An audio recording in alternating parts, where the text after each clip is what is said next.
आप सभी का स्वागत करता हूं आपके अपने YouTube channel maths by Sunny Kumar पर। परसेंटेज की इस सीरीज में आज हम पार्ट 9 डिस्कस करने वाले हैं। बहुत ही न्यू पैटर्न के हिसाब से बेस्ट कॉन्सेप्ट एवं बेस्ट ट्रिक के साथ में क्वेश्चन करेंगे। देखिए हमारे साथ क्वेश्चन नंबर 1। भुवनेश अपने वेतन का 75% खर्च करता है, उसका वेतन 20% बढ़ जाता है, तो उसने अपने खर्च को भी 10% बढ़ा दिया, तो उसकी बचत में कितने प्रतिशत की वृद्धि हुई।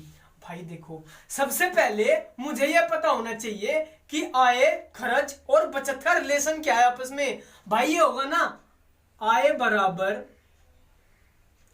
खर्च प्लस बचत।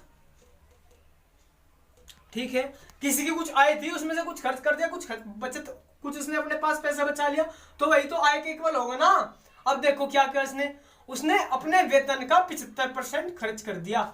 मान लिया उसका वेतन कितना था, सपोज दैट उसका वेतन 100 रुपीज था। उसने क्या कहा, उसका 75% खर्च कर दिया। जब उसने 100 में से 75 खर्च कर दिया, तो बचत कितने की करेगा, 25 की करेगा ना। ये होगा फर्स्ट स्टेटमेंट के अकॉर्डिंग। सेकंड स्टेटमेंट क्या कहती है, उसका वेतन 20% बढ़ जाता है। 100 था वेतन, 20% बढ़ गया। 100 का 20% 20, यानी उसका वेतन कितना हो गया, 120 हो गया ना। फिर देखो उसने क्या कहा, तो उसने अपने खर्च को भी 10% बढ़ा दिया। खर्च कितना है उसका, 75। 75 का 10% 7.5। दिक्कत हुई ना कोई से, 75 का 10% यार, 75 गुना 10 बटे 100, जीरो से जीरो कैंसिल, 10 है फोन में, तो कितना हो जाएगा 7.5। 75 का 10% बढ़ा दिया, यानी 75 में 75 का 10% यानी 7 पॉइंट क्या कर दिया, 5 बढ़ा दिया। अब 75 में 7.5 को ऐड करता हूं तो कितना होता है, ये 82.5। अब देखो ये क्या है, इसकी आय, खर्च कर दिया इसने 82.5 रुपीज का। अब बचेगा कितना उसके पास, 120 में से 82.5 को माइनस कर दूंगा, कितना बचेगा माइनस करने के बाद में, 37.5। अब देखो क्या हुआ, इसने क्या कहा, क्या पूछा इसने मेरे से, ये देखो इसने मेरे से पूछा है उसकी बचत में कितने प्रतिशत की वृद्धि हुई। भाई पहले बचत 25 रुपए की कर रहा था अगला, अब बचत कितने की करने लगा, वो 37.5 की करने लगा ना। कितने की वृद्धि हुई इसमें, 12.5 की वृद्धि होगी ना। पहले बचत कितने की कर रहा था, 25 की, अब बचत कितने की कर रहा, 37.5 की, 12.5 की वृद्धि हुई ना। पहले बचत कितनी थी, 25, 25 पे 12.5, 25 का 12.5 क्या है, इसका 50% ही तो है। आंसर क्या होगा, ए 50%। अब देखो इसको मैं डील कैसे करता हूं अच्छे तरीके से, ताकि मुझे कैलकुलेशन ज्यादा ना करनी पड़े। सबसे पहले अप्रोच क्या रहेगी, अगर मेरी फ्रैक्शन इजी है तो मैं क्या करूंगा, 100 मान के करूंगा। अगर फ्रैक्शन इजी नहीं है, अगर परसेंटेज वैल्यू इजी नहीं है, तो उसे फ्रैक्शन में कन्वर्ट कर लूंगा मैं। ठीक है, अब देखते हो कैसे करेंगे इसको। ये तो करने का मेरा इतना जो मैंने सीन किया, ये तो मुझे करना ही नहीं था। देखते हैं बेस्ट अप्रोच क्या है इसकी। क्या कहा इसने, 20% बढ़ गया ना वेतन, वेतन कितना बढ़ गया, 20% बढ़ गया भाई वेतन। ठीक है, फिर क्या कहा इसने, खर्च कितना बढ़ गया, खर्च 10% बढ़ गया। 75 का 10% खर्च कितना बढ़ गया भाई, 7.5%।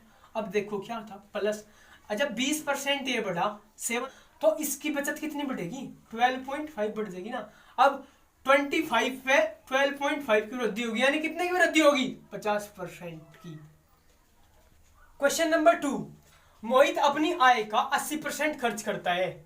यदि उसकी आय में 12% की वृद्धि हो जाती है और बचत में 10% की कमी होती है, तो उसके खर्च में प्रतिशत वृद्धि क्या होगी। अपने भाई मोहित है, क्या कर रहा था, अगर मालिक के पास 100 रुपए आ रहे थे मोहित भाई के पास, तो उसमें से 80 खर्च कर रहा था, और क्या कर रहा था भाई, वो 20 रुपए अपने बचा लेता था। फॉर्मूला ये तो होता है, आय बराबर खर्च प्लस बचत। अब क्या हुआ, उसकी मोहित की आय 12% बढ़ गई। आय कितनी बढ़ी भाई इसकी, 12% बढ़ गई। 12% आय बढ़ने के बाद बंदे ने बचत में ही कमी करनी स्टार्ट कर दी। खुले दिल का इंसान है, बचत में कमी कर दी। जब बचत में कमी कर दी तो खर्चा बढ़ेगा ना उसके। जब खर्चा बढ़ेगा, देखो क्या सीन बनेगा इसका। भाई इसने क्या करा, 12 की वृद्धि हुई ना इसके, आय में 12 की वृद्धि हुई ना, आय में 12 की वृद्धि। पिछली बार बताया था डील करना, क्वेश्चन को डायरेक्ट लिखूंगा। 12 की वृद्धि हुई ना। अब क्या हुआ, बचत में 10% की कमी हो गई। 20 का 10%, 20 का 10% 2, यानी बचत में मेरे भाई 2 की कमी हुई ना।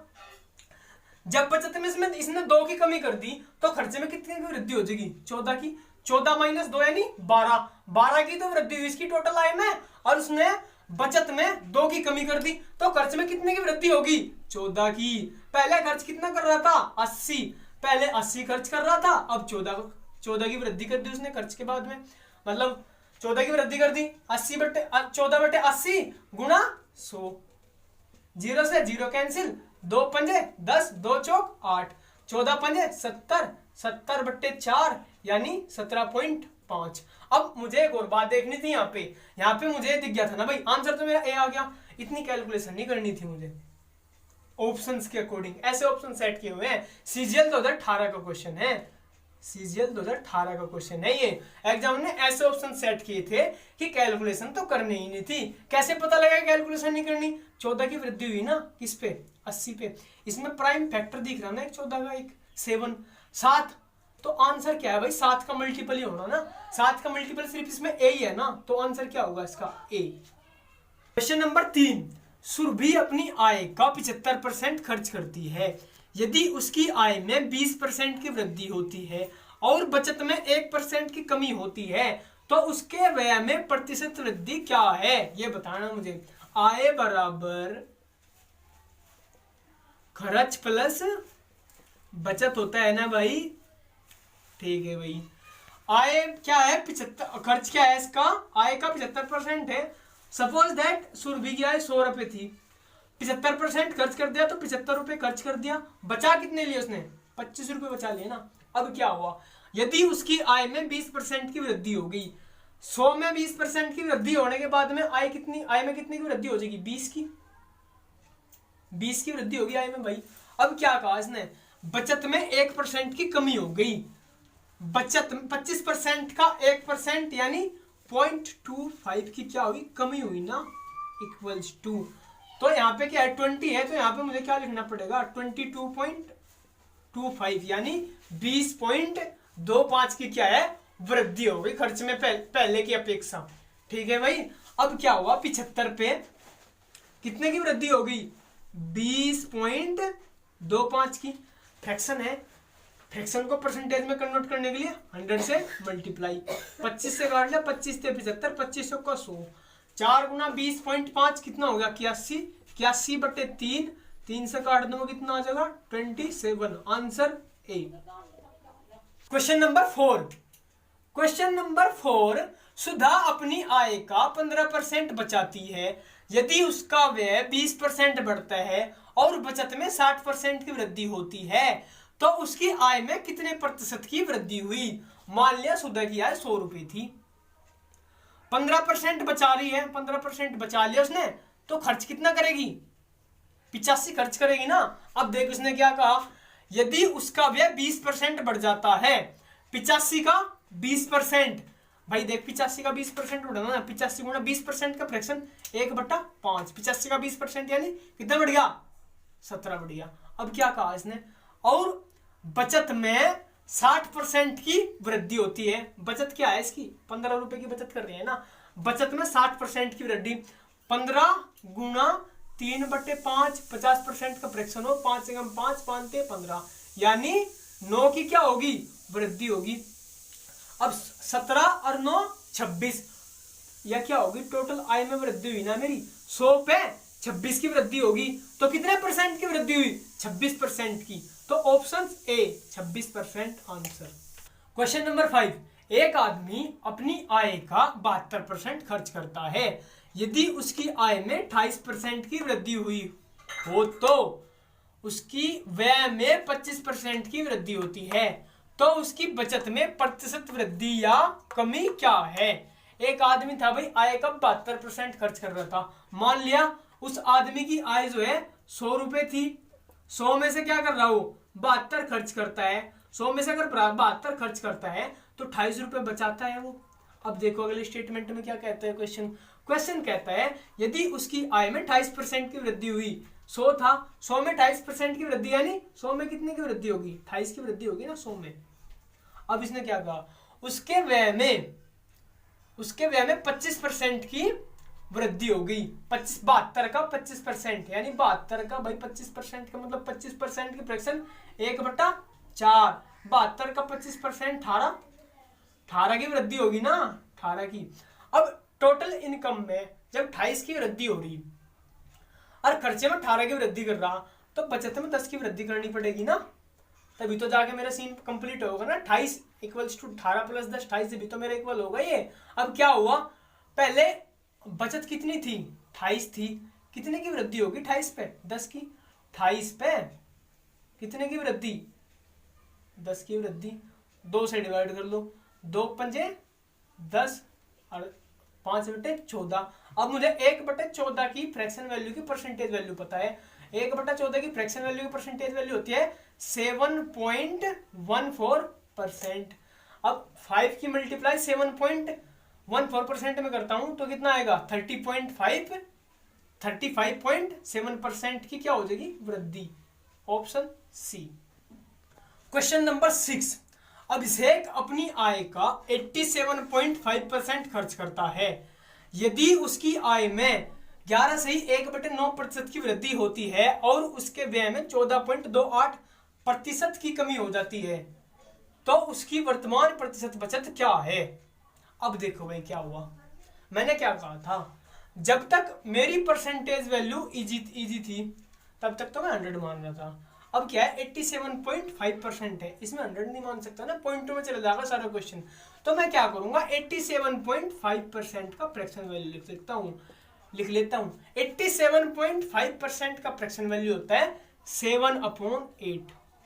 अगर इसमें किसी भाई को दिक्कत हुई हो कि 7/8 कैसे हुआ, तो वीडियो के डिस्क्रिप्शन में परसेंटेज के पार्ट 1 और पार्ट 2 का लिंक दिया हुआ है, वहां पे देखे जाके कैसे कन्वर्ट करते हैं। हो गया ना ये। तो अपनी आय का, अगर भाई इसकी आय 8 रही होगी तो उसका 8 का 87.5% यानी 7 किसने क्या कर दिया होगा, खर्चा। आय अगर 8 है, उसने 7 का क्या कर दिया, खर्चा। 1 की क्या कर ली उसने, बचत। यही होता है ना फॉर्मूला, आय बराबर खर्च प्लस बचत। अब सेकंड स्टेटमेंट पढ़ता हूं।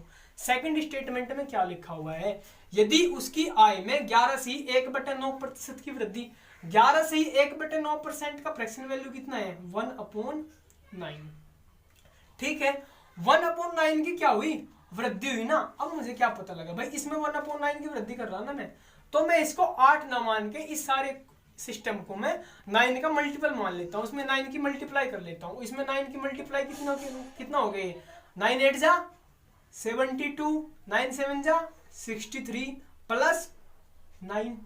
एक बार फिर समझो क्या किया मैंने, क्या मैंने यहां पे पढ़ा, यदि उसकी आय में 11/1/9% की वृद्धि होती है, इसकी फ्रैक्शन वैल्यू कितनी होती है, 11/1/9% की 1/9 होती है ना। अब मुझे 1/9 की वृद्धि करनी पड़ेगी ना। जब मैं इसमें 1/9 की वृद्धि करने के लिए आऊंगा तो मुझे 8 दिख रहा है ना 80, तो मैं इसे भी 9 का मल्टीपल कर देता हूँ। उसकी इसमें सब में 9 की मल्टीप्लाई कर ली मैंने, उसकी आय 72 मान ली मैंने, खर्च 63 मान लिया, और बचत उसकी मैंने कितनी मान ली, 9 हुई। ये सीन मैंने मान लिया, उसका ये हुआ। ये मानने की बजाय मैंने ये जंक्शन करने की बजाय उसकी मैंने मान लिया आय 72 थी, 63 का खर्च हो गया, तो बचत कितने की होगी, 9 की होगी। ये मैंने अपनी सुविधा के लिए किया, इसका फ्रैक्शन देखने के बाद में। अब मैं क्या करूं, अब देखता हूं मैं उसकी व्यय में 14.28%। अब 14.28% की फ्रैक्शन वैल्यू होती है 1/7। बट मैंने व्यय में देखा, व्यय में तो 7 का मल्टीपल है। अगर व्यय में 7 का मल्टीपल ना होता तो मुझे इसको फिर से 7 से मल्टीप्लाई करनी पड़ती, बट व्यय में तो 7 का मल्टीपल है भाई। अब देखो मैं क्या करता हूं, क्या करा उसने, 1/9 की वृद्धि कर दी। 72 का 1/9 यानी 8 की वृद्धि होगी ना, 72 और 8 80। आय कितनी होगी अभिषेक की, 80। अब इसमें क्या करा उसने, उसके व्यय में 14.28% की कमी कर दी। इसका 1/7, 63 का 1/7, 63 का 1/7 कितना हो गया भाई, 9 हो गया ना। 9 की क्या होगी इसमें, कमी होगी इसके खर्चे में। 63 में से 9 चला गया तो कितना बच गया, 54। अब मेरे भाई अभिषेक की ये तो आई है 80, ठीक है ना। और ये क्या है इसकी, ये इसका खर्चा है। अब इसकी बचत क्या होगी, 80 में से अगर मैं 54 को माइनस कर देता हूं तो इसकी बचत आ जाती है ना मेरे पास 10 में से 4 गया 6 और यहाँ कितना बच गया 7 में से 5 गया 2, कितना हो गया 26 की क्या कर ली इसने, बचत कर ली। अब क्वेश्चन में देखो इसने पूछा क्या है, क्वेश्चन में मेरे भाई इसने ये नहीं पूछा कि बचत में कितनी वृद्धि होगी, पहले के अपेक्षा बचत कितनी कम या कितनी ज्यादा हुई, ये नहीं पूछा इसने। क्वेश्चन में ध्यान से पढ़ो, क्वेश्चन में ये पूछा हुआ है तो उसकी वर्तमान बचत प्रतिशत क्या है, वर्तमान बचत प्रतिशत क्या है। अगर भाई वो 80 रुपए की उसकी आय है, 80 रुपए की आय में वो कितने रुपए बचा रहा है, 26 बचा रहा है ना, तो 26/80 गुणा 100, ये क्या होगी इसकी वर्तमान बचत प्रतिशत। 0 से 0 कैंसिल, 2 पंजे 10, 2 चौक 8, 2 से 13 और 2 से 2 दूनी 4, 13 पंजे 65, 65/2 यानी 32.5 यानी ए आंसर। क्वेश्चन नंबर 7 बहुत ही इंपॉर्टेंट क्वेश्चन है, क्वेश्चन नंबर 7 सीजीएल 2019 का आया हुआ क्वेश्चन है। थोड़ा सा चेंज किया इसने पहले पैटर्न की, जो पहले पैटर्न का क्वेश्चन कर रहे थे हम, ऐसे क्वेश्चन प्रैक्टिस कर रहे थे, तो एग्जामिनर ने 2019 सीजीएल प्री में ये क्वेश्चन दिया और इसमें थोड़ा सा चेंज है। अगर बेसिक क्लियर हो ना तो क्वेश्चन सारे हो जाते हैं। क्वेश्चन हम देखो क्या कहता है, ए और बी क्रम से अपनी आय का 60% और 75% खर्च करते हैं। यदि ए की बचत बी की तुलना में 20% अधिक है तो ए की आय बी की आय से कितने प्रतिशत कम है, ये बताना मुझे। क्या कहा भाई इसने, ए अपनी आय का 60% खर्च करता है ना, 60%, ए की बात चल रही ना, ए 60% की फ्रैक्शन वैल्यू 3/5। मान लिया मैंने ए की आय 5 है, ए की आय कितनी है 5 है। जब आय 5 है तो आय का 60% यानी 5 का 60% यानी 3 क्या कर रहा, वो खर्च कर रहा। आय 5 है, 3 खर्च कर रहा, तो बचत कितने की करेगा, 2 की बचत नहीं करेगा वो। ये मेरा मानना हुआ है, सब कुछ मैंने अपनी तरफ से मानना हुआ है, एग्जैक्ट नहीं है वैल्यू मेरी। अब बी के बारे में देखो उसने क्या कहा, बी के बारे में कहा उसने बी 75% खर्च करता है, 75% की फ्रैक्शन वैल्यू 3/4। बी अपनी आय का 75% खर्च करता है। अगर बी की आय 4 है, 4 का 75% यानी 3 वो खर्च करता है, तो बचत कितने की करता है वो भाई, 1 की बचत करता है ना। यहां तो 2 की बचत कर रहा, ए 2 की बचत कर रहा, बी 1 की बचत कर रहा। बट इसने क्वेश्चन में क्या कहा मेरे से, ए की बचत जो है बी की तुलना में 20% अधिक है। 20% की फ्रैक्शन वैल्यू मेरे भाई 1/5। बी की तुलना में 20% अधिक है। अगर बी की बचत 5 है तो 5 का 20% यानी 1 अधिक। अगर बी की बचत 5 है तो ए की बचत कितनी है, 6। अब मैंने देखा यहाँ पे, जो मैंने माना भाई इसमें तो कॉन्ट्राडिक्शन हो रहा, इसके अपेक्षा ये भी तो बचत है ए और बी की। मैंने क्या देखा, ए की बचत मेरी 6 है और बी की बचत मेरी 5 है। अब मैं क्या करता हूं, इसमें अगर इस बचत में अगर मैं 3 की मल्टीप्लाई कर दूं तो बचत 6 हो जाएगी। यहाँ पे इस बचत में अगर मैं 5 की मल्टीप्लाई कर दूंगी, यहाँ पे कर देता हूं, तो यहाँ पे बचत कितनी हो जाती है, 5 हो जाती है। ये कंडीशन मेरी सेटिस्फाई हो जाएगी। अब इसमें क्या करें, मैंने 3 की मल्टीप्लाई करी इस इक्वेशन में, ए वाले में, यानी 3 3 जा 9, ए का सीन आएगा ना, 3 3 जा 9 और 3 5 15, आए 15, खर्चा 9 का, बचत कितने की, 6 की। अब बी का सीन देखो क्या होगा, बी में 5 की मल्टीप्लाई कर दी, 5 तिया 15, 5 चौक 20, आए 20, खर्चा 15 का और बचत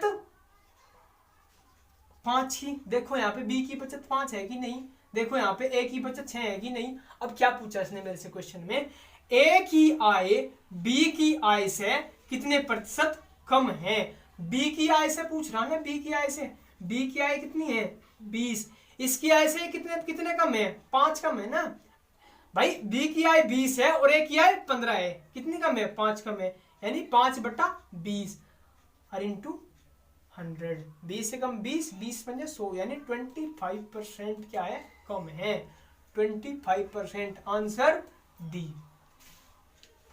अगर आपको वीडियो पसंद आई है तो वीडियो को लाइक कीजिए, चैनल को सब्सक्राइब कीजिए और बहुत सारे ग्रुप में दबा के शेयर करो भाई वीडियो को। ऐसा कंटेंट दे रहा हूं ना, मेहनत कर रहा हूं कंटेंट में, अगर आपको लग रहा है ना मेहनत कर रहा हूं मैं, तो भाई वीडियो को जरूर शेयर कीजिए और चैनल को सब्सक्राइब कीजिए। देखते रहिए हमारे साथ मैथ्स बाय सनी कुमार पर।